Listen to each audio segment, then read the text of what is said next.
حضرت قاضی ایاز مالکی اپنی کتاب الشفاء بتعریف حقوق المصطفیٰ اور وفا کے اندر یہ بات نقل کرتے ہیں۔ حضرت امام مالک اور حضرت امیر المومنین خلیفہ منصور ابو جعفر کا مکالمہ ہوا۔ ابو جعفر آئے، عرض کی کہ حضور مجھے بتائیں کہ میں قبلہ کی طرف منہ کر کے دعا مانگا کروں یا روضہ رسول صلی اللہ علیہ وسلم کی طرف منہ کر کے دعا مانگوں؟ تو حضرت امام مالک علیہ رحمہ نے فرمایا کہ وَلِمَ تَصْرِفُ وَجْهَكَ عَنْهُ، کہ بھئی تجھے کیا مسئلہ ہے کہ تو اپنا منہ حضور کے روضہ انور سے پھیرے؟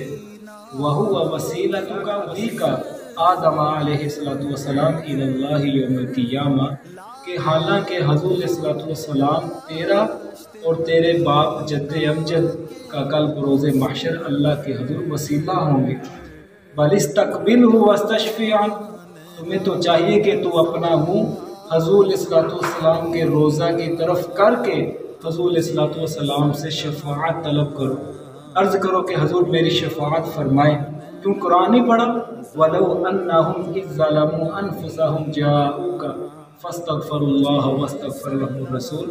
اللہ فرماتا ہے کہ محبوب اگر یہ آپ کے غلام اپنی جانوں پہ ظلم کر بیٹھیں تو یہ آپ کی بارگاہ میں حاضر ہو جائے، اور اے محبوب آپ نے اگر ان کی سفارش کر دی تو یہ اپنے رب کو بڑا مہربان اور توبہ قبول کرنے والا پائیں گے۔